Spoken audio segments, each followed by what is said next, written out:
a lot of speed. He warming up We're now. sparring. That's what we need. We're sparring. Warm up. Some I know 8-year-olds. I got the 8-year-olds in there. If I find out anything, I'm gonna beat your ass and I'm gonna beat Jaden Love ass. On my mama, I'm gonna beat both of y'all ass. On my mama. And he laughing. He laughing. Our argument is misplaced because things like this should not be happening. And the fact that boxing is allowing this to happen is an embarrassment to the sport. You know what I mean? I was misinformed. You know, you got to know what somebody's going through, man, or have gone through, and where they've ended up. Now, you have to understand that. You got to understand their DNA, you know. And we as fans, we fail to realize that. We as commentators and fanboys and all that, like, we all don't do that. In a heated response, boxing star Gervonta Tank Davis didn't hold back after learning that Jake Paul had been sparring with elite fighter Shakur Stevenson in preparation for their upcoming clash. Davis, visibly unimpressed, dismissed the move with sharp retort, saying Paul is free to train with whoever he wants, but won't change the outcome when they finally meet in the ring. Davis made it clear that he's focused on delivering a statement performance. He vowed that come fight night, fans will witness the full extent of his power, and that no amount of prep from Paul will be enough to stop what's coming. According to Tank, while Jake may be working hard behind the scenes, all will count for nothing once the first bell rings and fists start flying.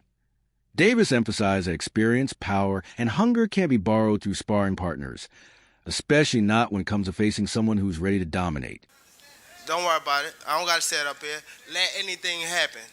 And I'm going to show you and him. Bet. And it begs the question, Tank. Nothing. Tensions are heating up as the countdown begins for one of boxing's most talked-about matchups. Gervonta Tank Davis has spoken out after footage surfaced of Jake Paul sparring with top-tier fighter Shakur Stevenson. While some viewed it as a strategic move on Paul's part, Davis wasn't impressed, and he didn't hide his frustration.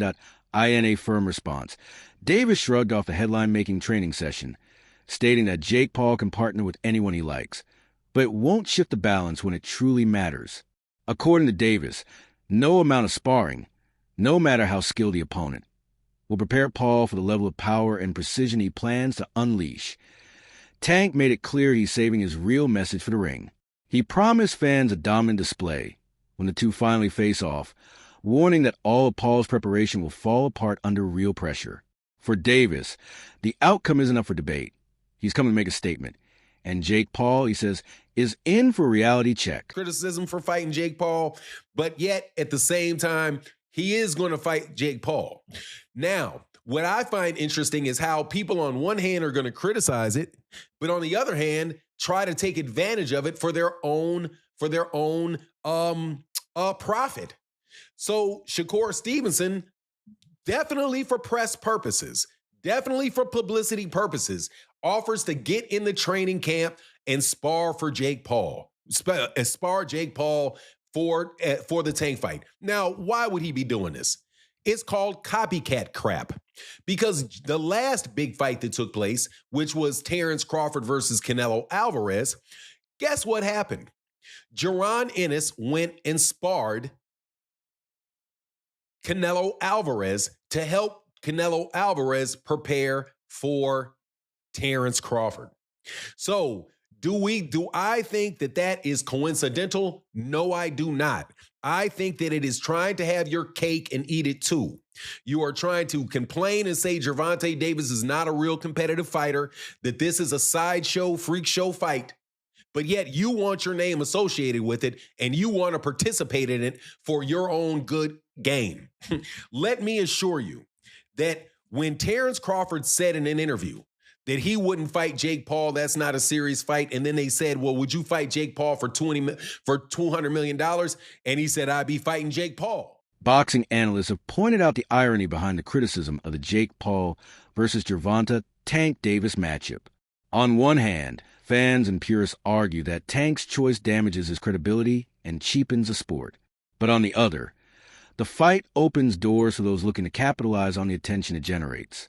Shakur Stevenson summed it up best, admitting that while Tank's move might frustrate traditional boxing fans, he himself would still spar Jake Paul if it means staying relevant and keeping the spotlight on the sport. It's a clear reminder that in today's boxing world, the line between business, reputation, and fan expectations is blurrier than ever. Look at how Tank started acting after he made $40 million with Ryan. When he make another 40+ million with Jake, he's gonna go make $40 million fighting Jake Paul, and then he's gonna come back and fight Lamont Rowe for what? He's gonna come back and fight Shakur Stevenson for what? He's not gonna fight none of those guys. No, the only way he fight any of them guys, Turkey gonna have to hit him with the Crawford money. Cause that's the thing. You do this for a reason, bro. Like, I get it. You want him to be competitive, but his goal is money. He made 40 with Ryan plus everything in between. Now he get this 40, 50 million plus. He don't even gotta fight no more. So now if you want him to fight Shakur, give me that Canelo money. Analysts say Gervonta, Tank, Davis's recent decisions make one thing clear. Money is driving his career more than legacy. His matchup with Jake Paul has sparked debate, not because fans think it will be competitive, but because it shows where Tank's priorities lie. Observers argue that if the public wants to see him fight elite opponents like Shakur Stevenson or Lamont Roach, promoter Al Heyman and his team would need to put together a payday on par with blockbuster bouts like Canelo Alvarez versus Terence Crawford. At this stage, Tank isn't chasing history. He's chasing checks. And for better or worse, that reality is shaping his path in boxing. Rams and Ramsin. Shakur Stevenson didn't hold back after Gervonta, Tank, Davis chose Jake Paul over him. To Stevenson, it wasn't just a business move. It was ducking. He called it disrespectful to the sport, pointing out that real fighters chase real challenges, not crossover spectacles. By passing on an elite opponent like Shakur for a YouTuber-turned-boxer, Tank has fueled the criticism that money now outweighs honor in his career. Stevenson's words struck a nerve, amplifying the debate over whether boxing is still about legacy or just about paydays. What do you think about the rumors that Tank and Jake fight? Man, Tank disrespectful to the sport if he choose that over fighting with me. I'm the best fighter in the sport. I've been telling him that. And he called cap on it. So if you gonna call cap and say I'm not who I say I am, come prove it. I think it's dangerous for him to go back in there and fight Lamont. I think Lamont is a hell of a fighter. I can see that going left. So he better be on his A game. Gervonta, Tank, Davis clapped back at fans accusing him of ducking Shakur Stevenson. His message was blunt. He doesn't care what anyone thinks. Tank reminded critics that fans flip on fighters after just one bad night, so chasing approval makes no sense. Instead, he's focused on his own goals and his own path, unapologetically steering his career on his terms. It's a defiant response that shows he's not letting pressure or public opinion dictate his next move. Gervonta, a lot of boxing fans aren't happy with the fact you've taken this fight rather than the Roach rematch, fights with the likes of Shakur, Devin Haney, Teofimo, etc.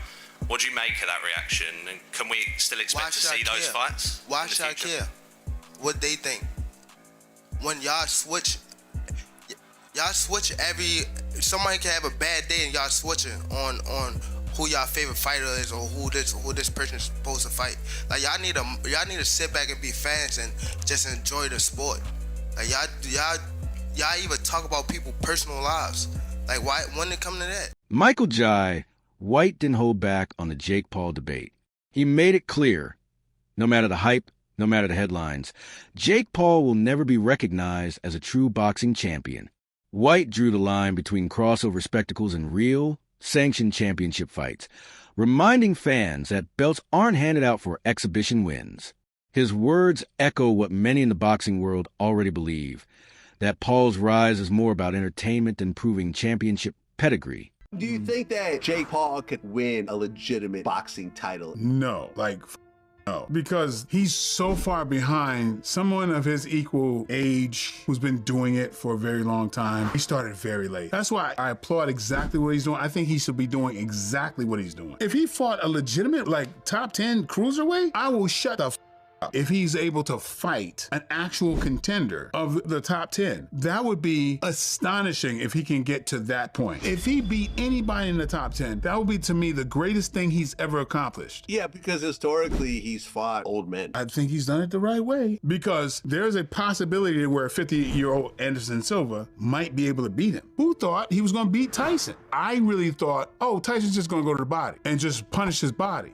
because I thought that that's what would win him the thing, but he did not do that. I think it makes for a good matchup. He's made for great spectacle. Daniel Cormier, the former champion turned analyst, didn't mince words about the Jake Paul versus Tank Davis fight. He called it flat, unentertaining, and far below the level expected for a fighter of Tank's caliber. Cormier pointed out that Davis isn't in a position where money should be the driving factor, which makes the matchup even harder to justify. To him, the bout feels more like a social media stunt designed to spark attention than a true contest that elevates boxing's competitive standards. I thought it was 190.